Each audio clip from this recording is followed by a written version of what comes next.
अब है आपका जो है संख्याओं पे आधारित प्रश्न। संख्याओं पे आधारित प्रश्न आपके 12 टाइप के पूछे जाते हैं। 12 टाइप में आपके क्वेश्चन यहाँ पे दिए गए हैं। इन 12 टाइप के क्वेश्चन में से आपका क्वेश्चन जो है संख्याओं पे आधारित कभी बाहर जा ही नहीं सकता। आप सभी क्वेश्चन को यहाँ से सॉल्व कर सकते हैं। अभी तो लिखे हैं कितने फार्मूले, आपके 10 फार्मूले लिखे गए हैं। कितने लिखे गए हैं? 10। अभी 2 और बाकी हैं, उनको भी लिखवा देंगे, सब क्लियर हो जाएगा। तो बताइए, पहला फार्मूला है कि n लगातार प्राकृतिक संख्याओं का योग क्या होगा। तो जब भी n लगातार प्राकृतिक संख्याओं का योग आपसे पूछे तो एक फार्मूला देखिए, हम लिख रहे हैं, पहले नंबर का फार्मूला लिख रहे हैं, ठीक है। वो होता है n इंटू n प्लस 1/2 होता है। क्या होता है? 2 होता है। क्वेश्चन कैसे बनेगा, ये क्वेश्चन भी समझ लीजिए, उसके बाद से आगे बताते हैं आपको, ठीक है। क्वेश्चन ये पूछेगा कि 50 n की जगह पे क्या कहेगा? n की जगह पे कहेगा कि 100 लगातार, 100 लगातार, ठीक है। क्या कहेगा आपका? 100 लगातार प्राकृतिक संख्याओं का योग क्या होगा। तो इसका मतलब n का मान क्या हो जाएगा? 100 हो जाएगा। आपको 100 इसमें रखना है, जहाँ जहाँ n है वहाँ क्या रखेंगे? 100 रखेंगे, आपका मान आ जाएगा। तो रखिए, तो 100 गुणे 100 प्लस 1 कितना हो जाएगा? 101 बटा 2। 2 से कितना बार में? 50 बार में।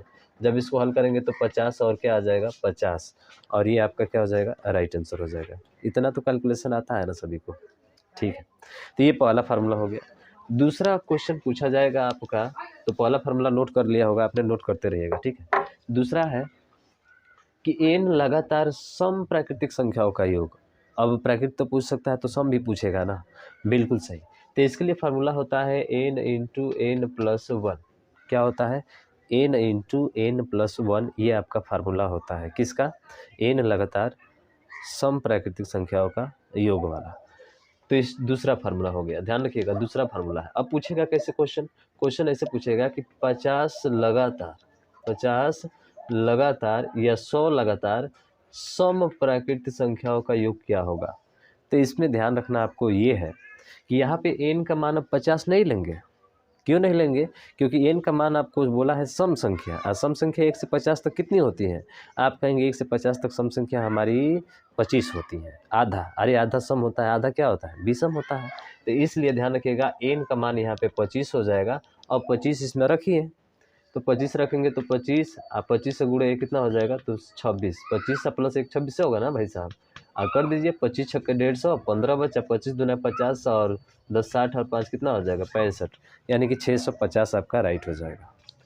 समझ रहे हैं ना? तो इस तरह से जो है आपके क्वेश्चन पूछे जाते हैं। अगर मैं कह दूं कि 74 लगातार सम प्राकृतिक संख्याओं का योग कितना होगा, तो आप कहेंगे 74 का आधा 37, और n का मान यहाँ पे 37 हो जाएगा। 37 रखकर हल कर लेंगे। मैं कहूँ कि 100 लगातार सम प्राकृतिक संख्याओं का योग कितना होगा, तो आप कहेंगे 100 का मतलब आधा 50, और 50 का जो है 50 का मान जो होगा वो n का मान होगा। n बराबर 50, 50 गुणे 51 हो जाएगा। 50 प्लस 1 51, गुणा करा देंगे, आपका मान आ जाएगा। जैसे हमने कहा, अगर मान के चलो यहाँ पे हम 100 कहते हैं, तो 100 कहते तो 50 हो जाता। तो इस बार n का मान कितना होता? तो आप कहते 50 गुणे 50 प्लस 1 कितना हो जाता? 51, यानी 50 से कम 50 का 0, ठीक है। 50 से कम 50 का 0, बचा कितना आपका? 5। 50 बचे कितना होता है, ठीक है। 50 बचे 250, 250 और 5 कितना हो जाएगा? तो आप कहेंगे सर 300 हो जाएगा। 250 कितना हो जाएगा? 300 हो जाएगा, ठीक है। अरे 2500, 5 पचे 25, 250, 250 में 5 जोड़ेंगे तो 1 मिनट 255 हो जाएगा, ठीक है। यानी कि 2550 कितना होगा? 2550 आपका राइट हो जाएगा। तो ये सम संख्याओं का ये हो गया, ठीक है। तो आपको समझ में आ गया, और इसका फार्मूला भी लिख लिया। तीसरे नंबर का देखिए, कह रहे हैं कि n विषम प्राकृतिक संख्याओं का योग क्या होगा। इसके लिए फार्मूला जो होता है वो होता है n का स्क्वायर। सीधा स्क्वायर करना है आपको। क्या करना है? स्क्वायर करना है। कैसे? तो देखिए, जैसे कहा जाए कि हमने कहा कि 100 लगातार विषम प्राकृतिक संख्याओं का योग क्या होगा, तो आप कहेंगे सर 100 का आधा करेंगे यानी 50 होगा। अब 50 का स्क्वायर कर देंगे तो कितना हो जाएगा? तो 50 का स्क्वायर जैसे ही करेंगे तो ये 2500 हो जाएगा। कितना हो जाएगा? 2500 हो जाएगा। समझ में आ रहा है ना भैया? 2500 कैसे आया? अरे सीधा n का स्क्वायर कर देना है, उसके सम प्राकृतिक संख्याओं का योग आ जाएगा। हाँ, इसी चीज़ को ऐसे भी लिख कर दे सकता है, समझ रहे ना? अगर n लगातार प्राकृतिक संख्या की बात करते हैं तो इसको ऐसे भी लिख कर दे सकता है। आपको ध्यान रखना है इस चीज़ को भी, ठीक है। प्लस करके डॉट डॉट करके कहाँ तक जाएगा? प्लस का 100 तक जाएगा, और इसका मान डायरेक्ट ऐसे देकर पूछ सकता है। तो इसका मतलब ये भी 1 से शुरू हो रहा है, तो ये प्राकृतिक संख्याओं का योग पूछ रहा है, इसे भी दे सकता है। सम वाले का मतलब कि 2 प्लस 4 प्लस 6 ऐसे करके देगा, और कहाँ तक देगा, 100 तक देगा। और 100 का मतलब क्या होगा, सम पूछा है तो 50 होगा। अब विषम में पूछेगा तो यहाँ पे 1 कर देगा, 3 कर देगा, 5 कर देगा, प्लस ऐसे करके जो है प्लस 100 तक। तो कितने विषम संख्या यहाँ पे होगी, आप कहेंगे सर 50 होगा। समझ रहे हैं ना, फार्मूला दोनों का अलग है, इसका n स्क्वायर होता है और सम वाले का n इंटू n प्लस क्या होता है, 1 होता है। तो 3 फार्मूला आपने जान लिया और कैसे क्वेश्चन पूछे जाएंगे ये भी आपने सॉल्व कर लिया। और अगला क्वेश्चन है आपके सामने कि 4 नंबर कि इन लगातार प्राकृतिक संख्याओं के वर्गों का योग, वर्गों का योग मतलब समझ रहे हैं, जैसे कि 1 का स्क्वायर प्लस 2 का स्क्वायर करके जो है n तक जाएगा। तो इसका फार्मूला क्या होता है, इसका फार्मूला क्या होता है, जैसे 100 तक कह दे तो 100 तक कह दे कि बताइए 100 तक जो है n लगातार 100 लगातार प्राकृतिक संख्याओं के वर्गों का योग क्या होगा। तो आप कहेंगे कि सर इसका जो फार्मूला होता है n प्लस 1 और पूरे का बटा 2 और इसका स्क्वायर होता है, ये फार्मूला होता है। ध्यान रखिएगा इस फार्मूले को, देखिए ठीक है, ध्यान रखिए। जैसे n का मान अगर मान के चलो हम 10 तक ले रहे हैं, कितने तक ले रहे हैं, 10 तक ले रहे हैं, छोटा ले रहे हैं यहाँ पे, तो n का मान 10 हो जाएगा। तो 10 यहाँ पर रखेंगे तो 10 गुणे 10 और ये कितना हो जाएगा 11 बटे 2 और पूरा का क्या होगा स्क्वायर, क्योंकि स्क्वायर है यहाँ पे। तो 2 से ये 5 बार में 11 5 55 और 55 का स्क्वायर है तो 55 का स्क्वायर हो जाएगा। अब 55 का स्क्वायर आता है ना हल करने, 5 का 6 में गुणा करिए 30 25, ये आपका राइट हो जाएगा। ठीक है, तो 30 25 इसका राइट आंसर हो जाएगा। समझ में आया है, चीज़ें समझ में आ रहा होगा, इसमें कहीं कोई दिक्कत नहीं हो रही होगी। ठीक, तो ये क्वेश्चन होता है किसका, इन प्राकृतिक संख्याओं के वर्गों का योग। तो ध्यान रखेंगे इन प्राकृतिक संख्याओं के वर्गों का जो योग होता है वो क्या होता है, n इंटू n प्लस 1/2 और पूरा का होल स्क्वायर। अब बारी आती है 5वें नंबर पे, यानी कि n लगातार सम प्राकृतिक संख्याओं के वर्गों का योग, यानी कि 2 का स्क्वायर प्लस 4 का स्क्वायर प्लस 6 का स्क्वायर डॉट डॉट करके आगे बढ़ता रहेगा और n स्क्वायर तक जाएगा, जहाँ n जो होगा आपका क्या होगा, सम संख्या होगा, उसके वर्गों का योग आपको निकालना है। तो बताइए n लगातार सम प्राकृतिक संख्या के वर्गों का योग क्या होता है। तो ध्यान रखेंगे इसका जो होता है, सॉरी एक मिनट, जो है आपका फार्मूला थोड़ा सा गलत हो गया, ये ध्यान रखिएगा। जो हम पीछे बताए हैं वो घन वाला बताया है, ठीक है ना। हाँ, तो इस चीज़ को थोड़ा सा ध्यान रखना है। इसका फार्मूला होता है ये वाला n प्लस 1 2n प्लस 1/6, ये फार्मूला होता है। ध्यान रखिएगा वर्गों का योग वाला इसका। तो थोड़ा सा मिस्टेक हो गया, आप इस चीज़ को ध्यान रखना है। ठीक है, अच्छे से लिख दे रहे हैं तो थोड़ा सा ध्यान रखना। 4 नंबर का भाई साहब n into n plus 1 2n plus 1/6, ये फार्मूला होता है इसका। ठीक है, ये घन वाले पे चले गए थे हम, थोड़ा सा ध्यान रखेंगे, हम भी लगा कहाँ मिस्टेक है। ठीक है, ये वाला होता है। 50 पूछे तो 50 करके आप स्क्वायर इसमें n का मान रख के आप निकाल सकते हैं, ठीक है ना। तो इस चीज़ को थोड़ा सा ध्यान दीजिएगा। प्राकृतिक संख्या के वर्गों का ये होता है n into n plus 1 2n plus 1 क्या होता है 6 होता है। ठीक है, अब इसका देखिए सम प्राकृतिक संख्या का क्या होता है। तो देखिए n जो है ना यहाँ पे क्या हो जाएगा 2n हो जाएगा, क्या हो जाएगा 2n। हम बात कर रहे हैं सम वाला, ठीक है, ये सम वाला। तो ये होता है 2n, फिर हो जाएगा n प्लस 1 और ये हो जाएगा आपका क्या 2n प्लस, ठीक है, n प्लस 1 और ये होता है आपका,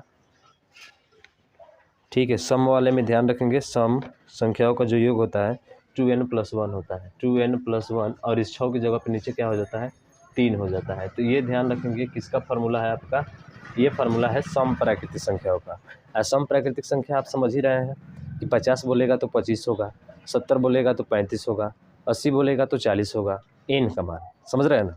तो ध्यान रखेंगे किसका होता है, सम प्राकृतिक संख्याओं के वर्गों का योग ये वाला होता है। अब उसके इसके विपरीत नोट कर लिए होंगे इसको, ठीक है। अब देखिए हम लोग बात करें किस फार्मूले पे, तो 6वां फार्मूला यानी कि विषम।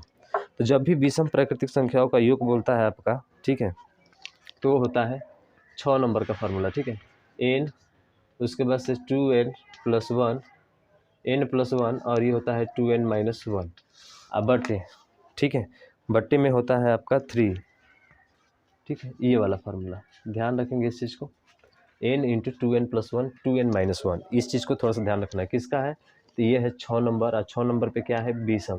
तो विषम प्राकृतिक संख्याओं के वर्गों का योग जो होगा 6 नंबर में वो होगा n इंटू 2n प्लस 1 और 2n-1, 2n+1 2n-1, ये इसका फार्मूला होता है। इस पे भी कर लेंगे हम, ठीक।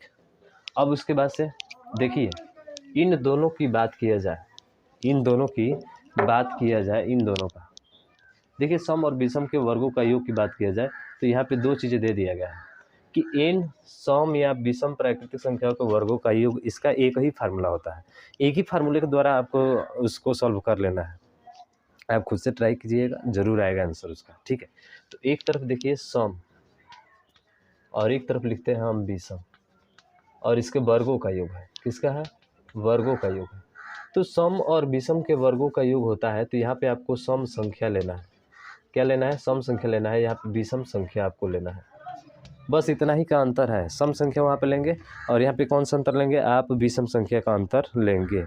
और इसका फार्मूला क्या होता है? तो इसका फार्मूला होता है दोनों के लिए n इंटू n+1, उसके बाद से n इंटू n+1 और n+2 अब पूरा का बट्टा होता है 6। ये होता है फार्मूला, ठीक है। क्या होता है? n into n+1 n+2/6। अब क्वेश्चन इस पे कैसे बनेगा ये समझना सबसे ज़रूरी बात है। जैसे मैंने कहा कि 60 लगातार प्राकृतिक संख्याओं के सम तथा विषम संख्याओं के वर्गों का योग ज्ञात कीजिए। 60 लगातार प्राकृतिक संख्याओं सम प्राकृतिक तथा विषम प्राकृतिक संख्याओं के वर्गों का योग ज्ञात कीजिए। तो एक ही फार्मूला इससे, अगर सम कहा है तो n बराबर यहाँ पे क्या हो जाएगा? 60 हो जाएगा। यही तो समझना है हमें। अगर विषम है तो n बराबर क्या हो जाएगा? आप कहेंगे इससे एक कम 59 हो जाएगा। बस दोनों का फार्मूला एक ही है। इसके द्वारा आप सॉल्व करके देखिएगा, आंसर आपका दोनों सेम आएगा। नहीं आता है फिर कमेंट करके बताइएगा कि सर नहीं आ रहा है, ठीक है। उसके बस मैं आपको एक्सप्लेन करूँगा इसके नेक्स्ट वीडियो में, ठीक। समझ गए? ध्यान रखिएगा, दोनों का फार्मूला जो होता है यही होता है, लेकिन n बराबर यहाँ पे 60, यहाँ पे आधा बाधा नहीं लिया जाता है, ठीक है। क्योंकि आधा बाधा लेंगे तो काम गड़बड़ हो जाएगा, ठीक है। तो इस चीज़ को आपको ध्यान रखना है। तो ये भी जो है आपका हो गया, कहाँ तक हो गया? तो यहाँ तक जो है आपका क्वेश्चन हो गया। 6 तक हमने अच्छे से नोट कर लिया, ठीक है, और समझ भी लिया 6 तक। अब 7वां क्वेश्चन यहाँ पे बन रहा है, ठीक है। विषम प्राकृतिक संख्या वर्गों का योग, ये भी बात कर लिए थे, 7वां भी बात कर लिया हमने, ठीक है। 6 नंबर 7 नंबर भी हो गया। अब n प्राकृतिक संख्याओं के घनों का योग, हाँ अब ये फार्मूला आ रहा है, वो होता है n+1/2 और इसका क्या होता है? Whole square. ये वाला जो कि हम पहले ही लिखवा दिए थे सम वाले में, ठीक है।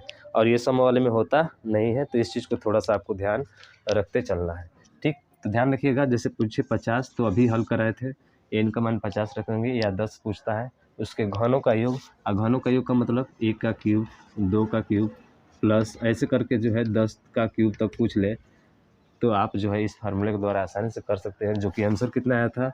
30-25 आया था, हम लोग हल किए थे, तो ठीक है। तो इस तरह से आप आसानी से कर लेंगे। फार्मूला आपको पता होना चाहिए। नहीं याद होता है भाई साहब, उसको दीवार पे टांगिए, ठीक है। दीवार पे टांगेंगे अपने आप जो है आपको चीज़ें क्या हो जाएगी? याद हो जाएगी। अब बताइए n सम प्राकृतिक संख्याओं के घनों का योग, ठीक है। क्या बताना है? n सम प्राकृतिक संख्याओं के घनों का योग आपको बताना है। तो ये ध्यान रखिएगा, इसका फार्मूला जो होता है 9वें नंबर का, वो होता है 2n² n+1, ठीक है। क्या होता है? 2n² n+1 का होल स्क्वायर। सम प्राकृतिक वाला होता है। इसमें आधा आपको लेना है, इसमें आधा आपको लेना है। 50 बोलता है तो 25 आप लेकर हल करेंगे।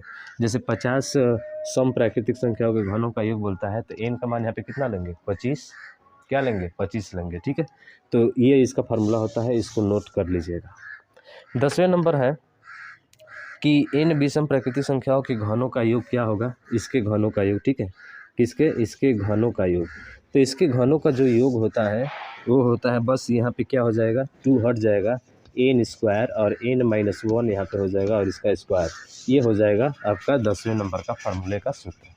तो 10 फार्मूले हमने जो अच्छे तरीके से पढ़ लिए और 2 फार्मूले हमारे बचे हुए हैं। तो चलिए इन दोनों फार्मूलों को जो हम लोग ख़त्म करते हैं। तो ध्यान रखिएगा, ये दोनों फार्मूला इसके लिए होगा। अब 11 और 12 नंबर क्या है उसको देखते हैं।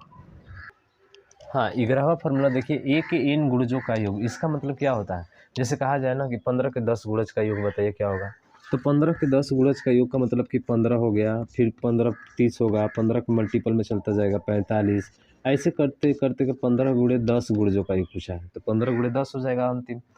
तो इसका योग हमें पूछता है कि इसका योग बताइए आपका क्या होगा, इस तरह से हल करने के लिए। तो इसके लिए क्या करेंगे आप लोग, कैसे हल करेंगे, उसके लिए एक फार्मूला होता है। उस फार्मूले के द्वारा जो है आप इसको आसानी से कर सकते हैं, और वो फार्मूला होता है an+1/2। ये होता है उसके योग का। तो ये 11 नंबर फार्मूले का है आपका। जैसे कि 15 के 10 गुणज बोला है ना, जैसे 15 के 10 गुणज, तो 15 के 10 गुणजों का योग क्या होगा, तो 15, ए का मान 15 हो जाएगा, एन का मान क्या हो जाएगा 10। तो इसको हल कर दीजिए, इस पर रख कर आपका जो है मान आ जाएगा। तो यहाँ पे रखिए, ए का मान है 15 गुणे 10, एन का मान 10 है, तो 10 प्लस 1 अब बटा कितना हो जाएगा, 2 हो जाएगा। ठीक है, क्या हो जाएगा, देखिए यहाँ पे हल कर लीजिए, 10 गुणे 15 और 10 प्लस क्या हो जाएगा 1 अब बटा 2। 2 से ये 5 बार में 15 पच्चीस कितना हो गया 75, और गुणे 10 और 1 कितना हो जाएगा 11। तो 11 हो गया, गुणा करा दीजिए, तो 5 5 7 12 का 2 7 1 8। ठीक है, और ये हो जाएगा 825। 5 हो गया, 5 में 7 जोड़ेंगे 2, 7 और 1 कितना हो जाएगा 8, यानी 825 आपका राइट हो जाएगा। तो इस तरह से आप आसानी से जो है इसको कर सकते हैं। क्या कहीं दिक्कत हुआ बताइए इसमें, कहीं दिक्कत हुआ नहीं, कहीं दिक्कत नहीं हुआ, आप आसानी से इसका निकाल लेंगे। तो जैसे मैं कह दूँ 20 के 50 गुणजों का औसत बताइए ना, अब जोड़ते रह जाएंगे और ये फार्मूला रहेगा तो आसानी से कर लेंगे। ठीक है, तो ऐसे क्वेश्चन पूछे जाते हैं। उसके बाद से यहाँ से दिया गया है कि ए से 20 तक की लगातार प्राकृतिक संख्याओं का योग। तो यहाँ से पूछा है कि ए से 20 तक की लगातार प्राकृतिक संख्याओं का योग का मतलब क्या होता है। वो संख्या कहीं से भी पूछ सकता है, ए से 20 तक लगातार प्राकृतिक संख्याओं का योग। इसका मतलब ये होता है कि इसका योग निकालने के लिए फार्मूला क्या होता है, तो देखिए इसका योग निकालने के लिए फार्मूला जो होता है वो होता है b + a, फिर से b - a अब +1 अब बट इसका होता है 2, जहाँ पे b क्या होना चाहिए, a से बड़ा होना चाहिए। ठीक है, b क्या होना चाहिए, a से बड़ा होना चाहिए। आप आसानी से निकाल सकते हैं। देखिए जैसे कहा जाए a से b तक की लगातार, a से b तक की लगातार का मतलब हम कह दें कि 15 से लेकर 15 से 100 तक की लगातार प्राकृतिक संख्याओं का योग क्या होगा। 15 से 100 तक की लगातार प्राकृतिक संख्याओं का योग क्या होगा, आप कैसे निकालेंगे। सर ये जो होगा b का मान होगा, ये जो होगा a का मान होगा। आप इस पर हल कर दीजिए, आ जाएगा आसानी से। तो हल करेंगे, यहाँ पे रख दीजिए मान इसका, रखिए b का मान रखिए 100, तो 100 15 115 हो जाएगा, गुणे 100 में से 15 घटे कितना होगा, आप कहेंगे 95 होगा, 95 कर रहे हैं 85। ठीक है, ये हो जाएगा 85, अब प्लस 1 जोड़ेंगे तो कितना हो जाएगा 86, ये 86 हो जाएगा। अब इनका गुणा करा दीजिए, आपका आंसर आ जाएगा। तो बड़ा इजी तरीका से जो है आप आसानी से इसको कर सकते हैं इस फार्मूले के द्वारा ऐसे करके। ठीक है, बाकी जो है नेक्स्ट वीडियो में हम लोग बात करेंगे। वीडियो पसंद आई हो तो इसको ज़्यादा से ज़्यादा शेयर कीजिएगा। आज के लिए बस इतना ही। जय हिंद, जय भारत।